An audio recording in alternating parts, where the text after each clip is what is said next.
कहानी की शुरुआत में हम देखते हैं कि एक वीरान आइलैंड पर एक जहाज आकर गिरता है और वो जहाज एक यूएस आर्मी सोल्जर का होता है और कुछ ही देर बाद उस जहाज का पायलट भी पैराशूट से सेफली जमीन पर लैंड कर जाता है। लेकिन जमीन पर लैंड करते ही वो सोल्जर देखता है कि एक दूसरा जहाज भी जमीन की तरफ आ रहा है और वो जहाज एक जापानीज पायलट का होता है। अब जैसे ही वो जापानीज पायलट जमीन पर लैंड करता है तो यह दोनों एक दूसरे को देखकर लड़ने के लिए अपने अपने हथियार निकाल लेते हैं, क्योंकि ये वर्ल्ड वॉर 2 का वक्त है और इस वक्त जापान और यूएस के बीच वॉर चल रही होती है। इसीलिए यह दोनों एक दूसरे से लड़ने लगते हैं और लड़ते लड़ते यह दोनों एक पहाड़ की चोटी पर पहुंच जाते हैं, जहां जैसे ही वह जापानीज यूएस सोल्जर को मारने वाला होता है तभी अचानक 2 बड़े बड़े हाथ इनको नजर आते हैं और फिर उनके सामने एक बहुत ही बड़ा जायंट गोरिल्ला आता है, जिसे देखकर इन दोनों की आंखें खुली की खुली रह जाती हैं। अब यहाँ सीन शिफ्ट होता है और हम सीधा 1973 में पहुँचते हैं, जहाँ हम व्हाइट हाउस के बाहर मोनार्क कंपनी के हेड को देखते हैं जिसका नाम बिल है। और बिल यूएस गवर्नमेंट के एक सेनेटर के पास आता है और उससे एक आइलैंड पर जाने की परमिशन मांगता है। दरअसल बिल ने उस आइलैंड को ढूंढ लिया था जिसे हमने कहानी की शुरुआत में 2 सोल्जर्स को लैंड करते हुए देखा और बिल अब उस आइलैंड पर रिसर्च करने के लिए जाना चाहता है। लेकिन उस आइलैंड पर जाने के लिए बिल को एक आर्मी की टीम और पैसों की जरूरत थी, जिसके लिए बिल यूएस के एक सेनेटर से इस चीज की डिमांड करता है। लेकिन सेनेटर बिल को गवर्नमेंट की तरफ से रिसर्च करने के लिए आर्मी की टीम और पैसे देने से साफ इनकार कर देता है, क्योंकि सेनेटर को लग रहा था कि ये आइलैंड एक आम सा आइलैंड है, इसलिए उस आइलैंड पर रिसर्च करने के लिए किसी को पैसे देना फिजूल में पैसों को बर्बाद करना है। लेकिन यहाँ बिल सेनेटर को कुछ सबूत दिखाते हुए कहता है कि हमें इस आइलैंड पर कुछ ऐसे राज मिल सकते हैं जो आज तक दुनिया के सामने नहीं आए, और अगर हमने सबसे पहले उस आइलैंड के राज दुनिया के सामने लाए तो हम पैसों से मालामाल हो सकते हैं। साथ ही बिल सेनेटर को बताता है कि हमें जल्दी करना होगा, क्योंकि इस आइलैंड का राज रशिया को भी पता चल चुका है, इसलिए हमारे पास टाइम बहुत ही कम है। अगर हम पहले वहाँ नहीं गए तो रशिया की टीम हमसे पहले वहाँ पहुँचकर उस आइलैंड का फायदा उठा लेगी। ये सुनकर सेनेटर मान जाता है और बिल को उस आइलैंड पर जाने की इजाजत दे देता है, जिसके बाद बिल सेनेटर के ऑर्डर पर एक आर्मी टीम को उस आइलैंड पर ले जाने के लिए तैयार करता है, जिसके कैप्टन का नाम पैकर्ड होता है। साथ ही बिल एक ऐसे आदमी को अपनी टीम में शामिल करता है जो रास्ता बताने में माहिर होता है और इस आदमी का नाम जेम्स है। अब पूरी टीम तैयार होने के बाद ये लोग एक बड़े से शिप में बैठकर उस आइलैंड की तरफ निकल पड़ते हैं और शिप में बैठे हुए सभी सोल्जर समंदर के खूबसूरत नजारों को देखकर काफी ज्यादा खुश होते हैं। लेकिन इन्हें पता नहीं था कि इनकी ये खुशी जल्द ही मुसीबत में बदलने वाली है, क्योंकि जिस आइलैंड की तरफ ये लोग जा रहे हैं वह आइलैंड बहुत ही ज्यादा खतरनाक है। यहाँ इन लोगों ने अपनी टीम में एक फोटोग्राफर को भी शामिल किया होता है जो उस आइलैंड की फोटोज लेकर दुनिया के सामने ला सके, और इस फोटोग्राफर का नाम मेसन है। अब शिप से कुछ दूर सफर करने के बाद यह लोग उस आइलैंड के करीब पहुंच जाते हैं, जिसके बाद बिल आर्मी के टीम के कैप्टन को अपने पास बुलाता है और उससे कहता है कि आगे बहुत ही बड़ा तूफान है। अगर हम लोग शिप में बैठकर तूफान को पार करेंगे तो हम सबकी जान जा सकती है, इसलिए हम लोग शिप को यहीं पर छोड़कर हेलीकॉप्टर के जरिए तूफान को पार करके इस आइलैंड पर पहुंचेंगे। अब कोई दूसरा रास्ता न होने पर आर्मी के टीम का कैप्टन मान जाता है और फिर यह लोग कई सारे हेलीकॉप्टर में बैठकर उस तूफान की तरफ निकल पड़ते हैं। और जैसे ही यह लोग तूफान के बीच में पहुंचते हैं तो वहां तेज हवाएं चल रही होती हैं, जिससे उनके हेलीकॉप्टर्स जोर के झटके खाने लगते हैं और साथ ही उन पर आसमानी बिजली भी गिरने लगती है। लेकिन यह लोग जैसे तैसे करके उस तूफान को पार करके निकल आते हैं और तूफान से निकलने के बाद यह लोग जो नजारा देखते हैं उस नजारे को देखकर इनकी आंखें खुली की खुली रह जाती हैं, क्योंकि इनके सामने एक बहुत ही खूबसूरत हरा भरा आइलैंड था जो आज से पहले इन लोगों ने कभी नहीं देखा था। अब आइलैंड पर पहुंचने के बाद यह लोग अपना काम शुरू कर देते हैं और फिर ये लोग नीचे आइलैंड पर बॉम्ब फेंकने लगते हैं ताकि इन्हें पता चल सके कि नीचे खोखली जमीन है या फिर नहीं। लेकिन इनके बम फेंकने से जमीन पर काफी बड़े ब्लास्ट होने लगते हैं, जिससे कई सारे जानवर मारे जाते हैं, मगर इन लोगों को इस चीज की बिल्कुल भी परवाह नहीं थी और यह देखकर यह सभी लोग काफी खुश हो रहे थे। और तभी कोई अनजान चीज एक बड़ा पेड़ इनके एक हेलीकॉप्टर पर फेंक देता है, जिससे वह हेलीकॉप्टर क्रैश हो जाता है। यह देखकर सभी लोग काफी ज्यादा घबरा जाते हैं और यह पता लगाने की कोशिश कर ही रहे होते हैं कि आखिर इतना बड़ा पेड़ किसने जड़ से उखाड़ कर हम पर फेंका, कि तभी एक बड़ा सा हाथ आकर इनके एक दूसरे हेलीकॉप्टर को भी खिलौने की तरह क्रैश कर देता है।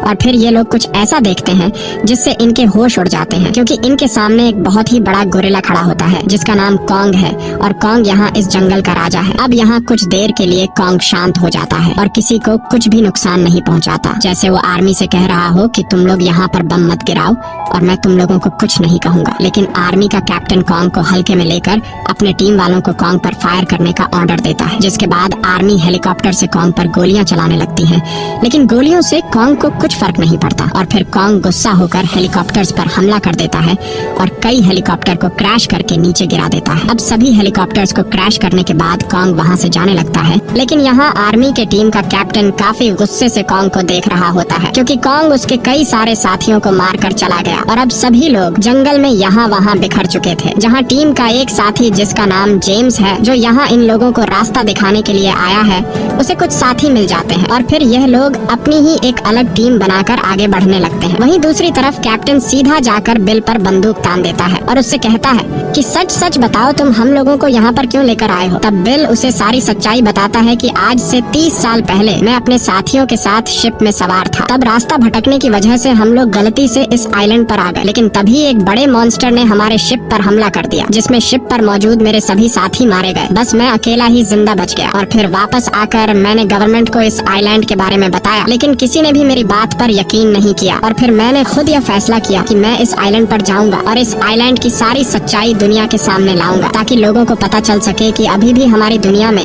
कुछ ऐसे बड़े जायंट क्रीचर्स हैं जो अगर हम तक पहुंच गए तो हम सभी की जान खतरे में पड़ सकती है। इसीलिए मैं गवर्नमेंट को बताना चाहता हूँ कि जब ये मॉन्स्टर्स हम लोगों पर हमला करें तो हम लोग इन मॉन्स्टर्स के हमले के लिए तैयार रहें। वहीं दूसरी तरफ बाकी लोगों को दिखाया जाता है जो जंगल में आगे की तरफ बढ़ रहे होते हैं और जैसे ही यह लोग नदी के किनारे पर पहुंचते हैं तो यह लोग अपने सामने एक बहुत ही बड़ा बुल देखते हैं, जिसे देखकर यह सभी लोग काफी ज्यादा घबरा जाते हैं और जल्दी से बुल पर बंदूकें तान लेते हैं। लेकिन यहाँ जेम्स सभी को बंदूक नीचे करने को कहता है और बताता है कि यह बुल हमें नुकसान नहीं पहुँचाएगा। अब यह लोग जैसे ही बंदूक नीचे करते हैं तो वह बुल भी मुड़कर दूसरी तरफ जाने लगता है। वहीं दूसरी तरफ कैप्टन की टीम जंगल में आगे बढ़ रही होती है और जैसे ही यह लोग एक घने बांस के जंगल में पहुंचते हैं तो तभी अचानक एक सोल्जर के मुंह के आर पार एक बांस चला जाता है और फिर वो बांस उस सोल्जर के मुंह से निकल जाता है। अब जब यह लोग ऊपर की तरफ देखते हैं तो इन्हें पता चलता है कि यह कोई बांस नहीं था, बल्कि एक बहुत ही बड़ी जायंट मकड़ी का पैर था और फिर वो मकड़ी इन लोगों पर हमला कर देती है। अब यह लोग खुद को बचाते हुए मकड़ी पर कई सारी गोलियां चलाते हैं, लेकिन बंदूक की गोलियों से मकड़ी को कुछ ज्यादा फर्क नहीं पड़ता और फिर यहाँ कैप्टन अपने सोल्जर से कहता है कि मकड़ी के पैरों पर हमला करो। अब मकड़ी के पैरों पर वार करने की वजह से वो मकड़ी कमजोर होकर नीचे आने लगती है और मौके का फायदा उठाते हुए यह सभी लोग मकड़ी पर एक साथ फायरिंग करके उसे खत्म कर देते हैं। और यहाँ यह लोग समझ जाते हैं कि यह जंगल कोई आम जंगल नहीं, बल्कि यहाँ पर हर तरह के खतरनाक जानवर हैं। वहीं हम दूसरे ग्रुप को देखते हैं जो जंगल में आगे की तरफ बढ़ रहे होते हैं और कुछ दूर आगे जाने के बाद यह लोग एक गांव में पहुंच जाते हैं, लेकिन गांव में कोई भी नहीं होता। और यहाँ मेसन जब गांव की फोटो क्लिक कर रही होती है तभी उसे सामने दीवार में से एक आदमी दिखाई देता है और फिर देखते ही देखते और भी कई सारे लोग बाहर निकल आते हैं। दरअसल ये यहाँ के आदिवासी लोग होते हैं जो पिछले कई सालों से यहीं पर रह रहे हैं और यह आदिवासी लोग चारों तरफ से इन लोगों को घेर लेते हैं। साथ ही यह लोग भी आदिवासियों पर बंदूकें तान देते हैं और जैसे ही यह लोग एक दूसरे पर हमला करने वाले होते हैं तभी एक लंबी दाढ़ी मूंछ वाला आदमी आदिवासियों के बीच में से बाहर निकलता है, जिसका नाम मार्लो है। और मार्लो वही आदमी है जिसे हमने कहानी की शुरुआत में जहाज से गिरते हुए देखा था और मार्लो पिछले 28 सालों से यही आदिवासी लोगों के साथ रह रहा है। यहाँ मार्लो आगे आते हुए सभी लोगों से कहता है कि अपनी बंदूकें नीचे करो, ये लोग तुम्हें कुछ भी नहीं करेंगे। और फिर ये लोग मार्लो की बात मान लेते हैं। मार्लो इन सभी लोगों को देखकर काफी खुश होता है क्योंकि उसने पिछले 28 सालों से बाहरी दुनिया का कोई भी इंसान नहीं देखा था। वहीं दूसरी तरफ हम एक सोल्जर को देखते हैं जो अपने साथियों से बिछड़ गया होता है और जैसे ही वो नदी से पानी पीने वाला होता है तभी उसे कुछ हलचल सुनाई देती है और फिर अचानक उसके सामने कॉन्ग आता है, जिसे देखकर सोल्जर बहुत ज्यादा घबरा जाता है और फिर कॉन्ग उस सोल्जर की तरफ आने लगता है। ये देखकर घबराते हुए वह सोल्जर जल्दी से एक चट्टान के पीछे छुप जाता है। अब यहाँ कॉन्ग उस सोल्जर को अच्छी तरह से देख तो लेता है, लेकिन कॉन्ग उसे कुछ भी नहीं कहता। ये देखकर हमें पता चलता है कि कॉन्ग बेवजह किसी को भी नहीं मारता। जिसके बाद कॉन्ग नीचे पानी में बैठ जाता है और अपने बाजू पर लगे हुए जख्म को देखने लगता है, जिससे कॉन्ग को काफी तकलीफ हो रही थी और यह जख्म कॉन्ग को इंसानों जानवरों ने दिया था। अब यहाँ कॉन्ग पानी उठाकर पीने लगता है कि तभी एक बड़ा सा ऑक्टोपस कॉन्ग को कमजोर होता हुआ समझकर उस पर हमला कर देता है और पूरी तरह से कॉन्ग पर लिपट जाता है। लेकिन यहाँ कॉन्ग अपने हाथ से उस ऑक्टोपस के सिर को दबाकर कुचल देता है और फिर उस ऑक्टोपस के एक टेंटिकल को काट कर खाने लगता है। इसके बाद कॉन्ग उस ऑक्टोपस को घसीटकर रात के खाने के लिए अपने साथ ले जाने लगता है। ये देखकर वो सोल्जर समझ जाता है कि कॉन्ग कितना ज्यादा पावरफुल है। वहीं दूसरी तरफ मार्लो बाकी लोगों को एक पुराने से शिप के पास लेकर आता है और शिप के अंदर आते ही यह लोग देखते हैं कि इन आदिवासियों ने शिप के अंदर अपना एक मंदिर बनाया हुआ है जहाँ ये लोग पूजा करते हैं। और यहाँ आदिवासी लोगों ने पत्थरों पर कॉन्ग की एक बड़ी पेंटिंग बनाई होती है जिसकी ये लोग पूजा करते हैं। यहाँ मार्लो ग्रुप के लोगों को समझाता है कि यह आदिवासी लोग कॉन्ग को अपना ईश्वर मानते हैं क्योंकि कॉन्ग हमारी सेफ्टी करता है। अगर कॉन्ग नहीं होता तो हम सब मारे जाते, क्योंकि यहाँ जमीन के नीचे कुछ ऐसी छिपकलियाँ हैं जो बहुत ही ज्यादा खतरनाक है और इंसानों की जान लेने के लिए हर वक्त तैयार बैठी हैं। लेकिन कॉन्ग की वजह से वो छिपकलियाँ हम पर हमला नहीं कर सकती। साथ ही मार्लो बताता है कि कॉन्ग अपनी प्रजाति का आखिरी बचा हुआ सैंपल है क्योंकि इन छिपकलियों ने कॉन्ग की पूरी फैमिली को मार दिया है और अब कॉन्ग के डर से वो छिपकलियाँ जमीन के नीचे रह रही है। तब यहाँ जेम्स मार्लो से पूछता है कि कॉन्ग ने हम पर हमला क्यों किया, जिस पर मार्लो बताता है कि तुम लोग जब हेलीकॉप्टर से इस आइलैंड के अंदर आए तब तुम लोगों ने जमीन पर बॉम्ब फेंककर कई सारे जानवरों को मार दिया, जिस वजह से कॉन्ग ने गुस्सा होकर तुम लोगों पर हमला किया। साथ ही मार्लो बताता है कि तुम्हारे बॉम्ब फेंकने की वजह से जमीन से कई सारी छिपकलियां बाहर निकल आई, लेकिन कॉन्ग ने उन सभी छिपकलियों को मार दिया। अगर उस वक्त कॉन्ग छिपकलियों को नहीं मारता तो वो छिपकलियां तुम सभी को मार कर वापस जमीन में चली जाती। अब यहाँ मार्लो जेम्स से पूछता है कि तुम लोग यहाँ पर क्यों आए हो, जिस पर जेम्स बताता है कि हम लोग इस आइलैंड पर रिसर्च करने के लिए आए हैं और अब हमें इस आइलैंड की पूरी सच्चाई पता चल चुकी है, इसलिए अब हम सभी लोगों को वापस जाना होगा। लेकिन वापस जाने के लिए हमारे पास जो हेलीकॉप्टर थे उन्हें तो कॉन्ग क्रैश कर चुका है, इसलिए अब हमें पैदल ही आगे बढ़ते हुए इस आइलैंड के नॉर्थ की तरफ जाना है जहाँ हमारा एक शिप इंतजार कर रहा है। ये सुनकर मार्लो कहता है कि अगर तुम लोग पैदल ही नॉर्थ की तरफ जाओगे तो तुम्हें नॉर्थ तक पहुँचने में कई हफ्ते लग सकते हैं, लेकिन मेरे पास एक बोट है मगर उस बोट में थोड़ी बहुत खराबी है, अगर तुम लोग उसे ठीक कर लो तो हम जल्द ही नॉर्थ तक पहुँच सकते हैं। ये सुनकर जेम्स मार्लो की बात मान जाता है और फिर ये सभी लोग मिलकर बोट को ठीक करने के काम पर लग जाते हैं। वहीं मेसन आदिवासी लोगों की फोटो लेने लगती है और वो लोग कैमरा में अपनी फोटोज देखकर काफी खुश होते हैं क्योंकि उन्होंने कैमरा जैसी चीज को पहली बार देखा था। और तभी मेसन को पास की नदी से किसी चीज की चिल्लाने की आवाज सुनाई देती है, जिसे सुनकर मेसन फौरन उस तरफ जाती है और वहाँ मेसन देखती है कि एक हेलीकॉप्टर के नीचे एक बुल का बच्चा फंसा हुआ है। ये देखकर मेसन उस हेलीकॉप्टर को हटाने की पूरी कोशिश करती है, लेकिन मेसन में इतनी ताकत कहाँ थी। और तभी कोई हेलीकॉप्टर को बुल के सर से हटाकर बुल को आजाद कर देता है और ऐसा करने वाला कोई और नहीं बल्कि कॉन्ग होता है, जिसे देखकर मेसन घबरा जाती है। लेकिन कॉन्ग मेसन को कुछ नहीं कहता और वह मेसन को नफरत भरी निगाहों से देखकर चला जाता है। ये देखकर मेसन समझ जाती है कि कॉन्ग हमसे नाराज है क्योंकि हमने उसे जख्मी किया है। वहीं अब बोट पूरी तरह से तैयार हो चुका होता है और यहाँ मार्लो पिछले 28 सालों से आदिवासियों के साथ रहते हुए आखिरी बार आदिवासियों को अलविदा करके बाकी लोगों के साथ बोट में बैठकर यहाँ से निकल पड़ता है। वहीं दूसरी तरफ हम उस सोल्जर को देखते हैं जो अपने ग्रुप से बिछड़ गया होता है और वह सोल्जर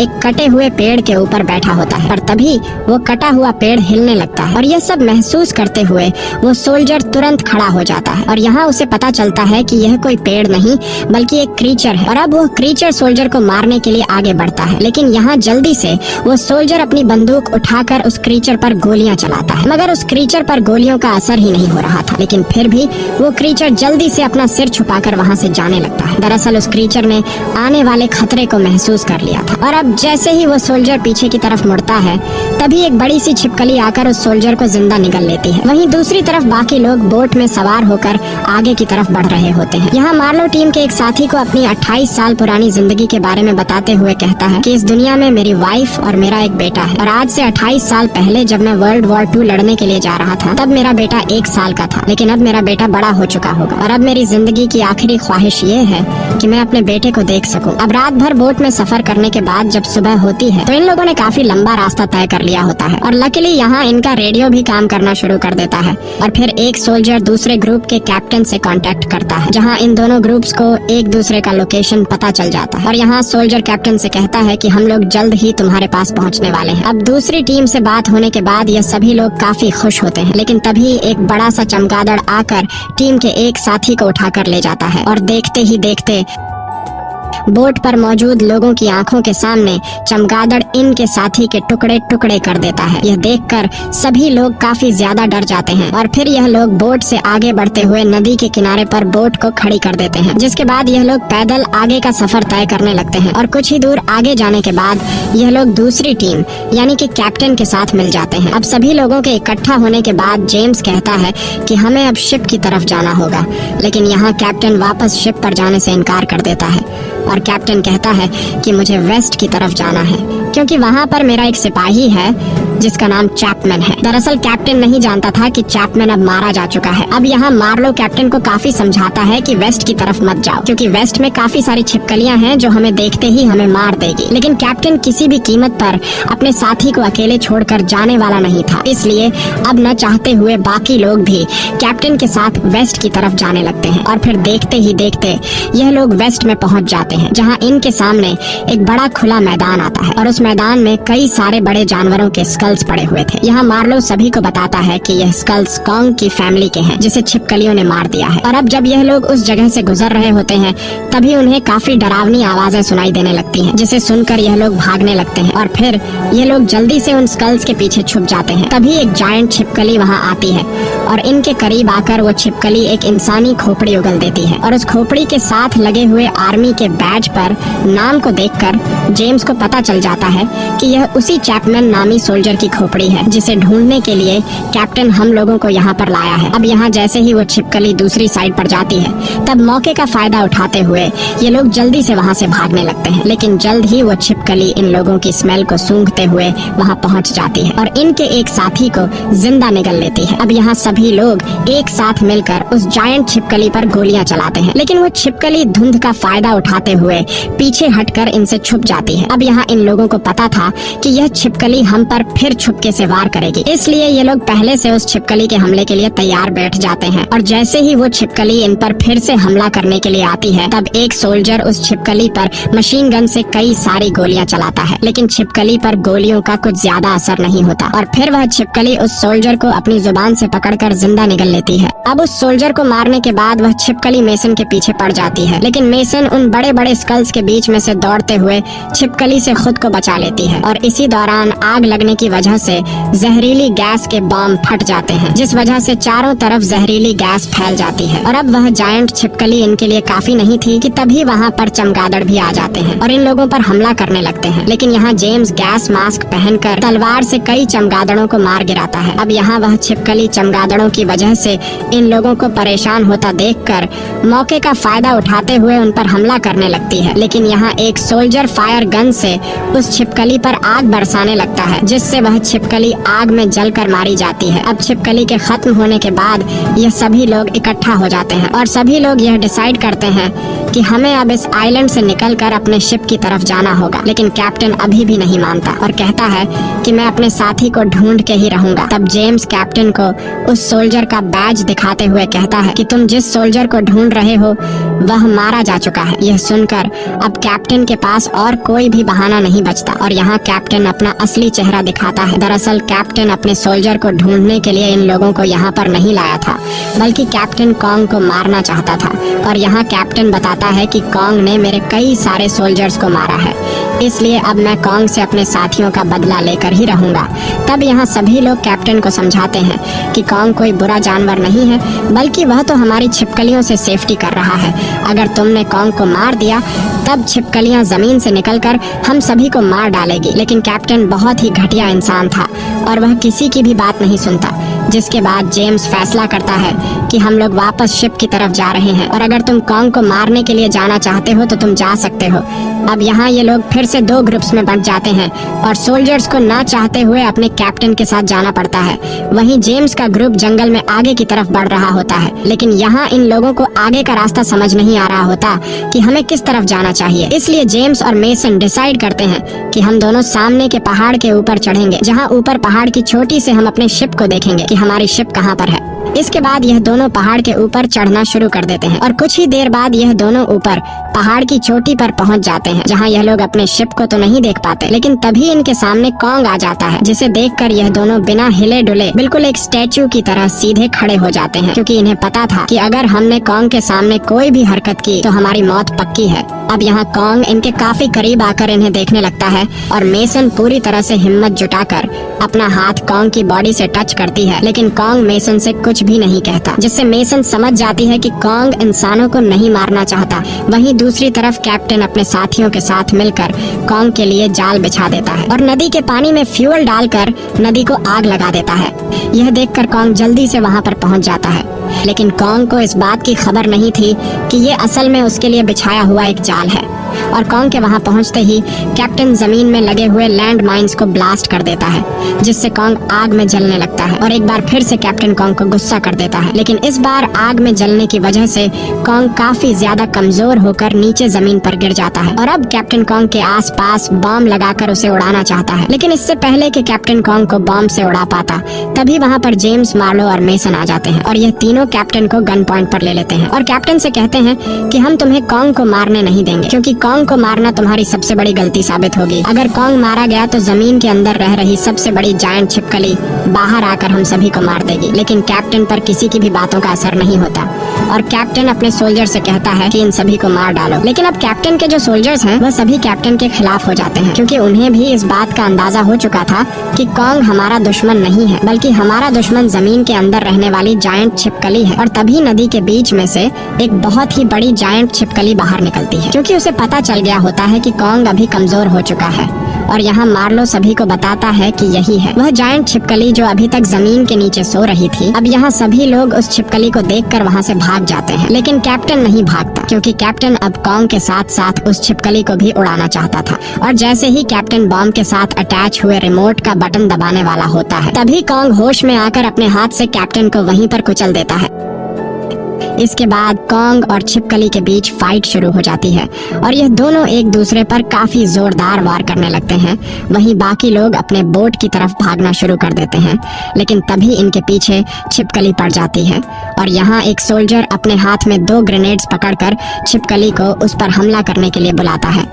दरअसल इस सोल्जर का प्लान था कि जैसे ही यह छिपकली मुझे खाने लगेगी, तब मैं ग्रेनेड से अपने साथ इस छिपकली को भी उड़ा दूंगा। लेकिन छिपकली बहुत ही ज्यादा चालाक थी और वह इस सोल्जर की चाल को समझ चुकी थी, इसलिए वह छिपकली अपनी पूंछ से सोल्जर को दूर फेंककर मार डालती है। इसके बाद छिपकली बाकी लोगों के पीछे पड़ जाती है और जैसे ही छिपकली इन लोगों को मारने वाली होती है, तभी पीछे से उड़ते हुए कॉन्ग एक बड़ा पत्थर छिपकली के सर पर दे मारता है। अब यहाँ मौके का फायदा उठाते हुए सभी लोग वहाँ से भागने लगते हैं और यहाँ कॉन्ग और छिपकली के बीच फिर से फाइट शुरू हो जाती है और वह छिपकली कॉन्ग की गर्दन पर वार करती है, लेकिन कॉन्ग जैसे तैसे करके छिपकली से खुद को छुड़ाकर उसे सामने के पहाड़ पर दे मारता है। लेकिन छिपकली भी हार मानने वाली नहीं थी और वह फिर से कॉन्ग पर टूट पड़ती है। दूसरी तरफ मेसन पहाड़ की एक छोटी पर खड़ी होकर फ्लेयर गन चलाती है ताकि शिप में मौजूद लोगों को इनका सिग्नल मिल जाए। वहीं कॉन्ग और छिपकली के बीच अभी तक फाइट चल रही होती है और यहाँ छिपकली कॉन्ग को उठाकर एक पुराने शिप पर दे मारती है, जिससे कॉन्ग बुरी तरह से जंजीरों में फंस जाता है और खुद को जंजीरों से आजाद नहीं कर पाता। और अब छिपकली कॉन्ग को मारने के लिए आगे बढ़ती है, लेकिन इससे पहले कि वह छिपकली कॉन्ग को मार पाती, तभी ग्रुप का एक साथी मशीन गन से छिपकली पर गोलियां बरसाना शुरू कर देता है, जिससे छिपकली काफी गुस्सा हो जाती है और वह छिपकली कॉन्ग को छोड़कर उस सोल्जर को मारने के लिए आगे बढ़ती है। अब वह छिपकली जैसे ही उस सोल्जर के काफी करीब पहुंचती है, तब यहाँ मेसन फ्लेयर गन की गोली चलाकर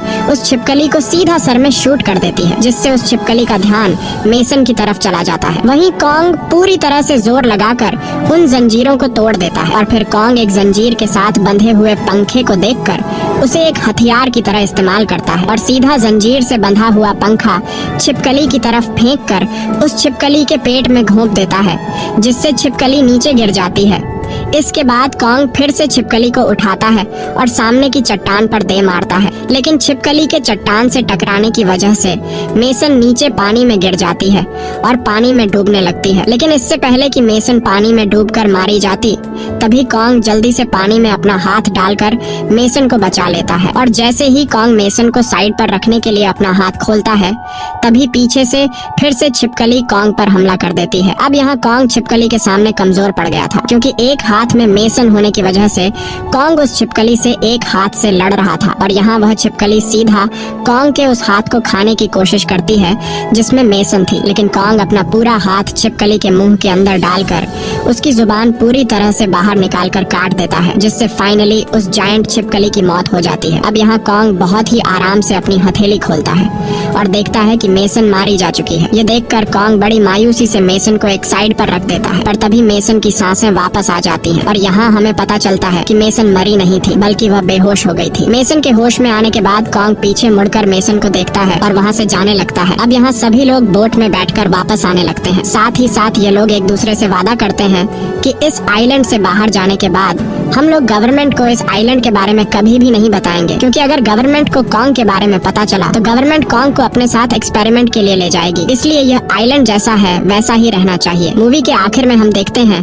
कि मार्लो अब पूरे 28 साल बाद में घर पहुंच जाता है। शुरू में मार्लो को लगा कि उसकी वाइफ उसे पहचान नहीं पाएगी, लेकिन पूरे 28 साल बाद मार्लो को देखते ही उसकी वाइफ उसे गले लगा लेती है। साथ ही 28 साल के गुजरने के बाद मार्लो का बेटा भी काफी बड़ा हो चुका था और मार्लो की जो अपने बेटे से मिलने की ख्वाहिश थी वह भी पूरी हो जाती है। इसी के साथ यह कहानी खत्म हो जाती है। अगर आपको ये वीडियो अच्छी लगी हो तो हमारे चैनल को सब्सक्राइब और वीडियो को लाइक जरूर कीजिएगा।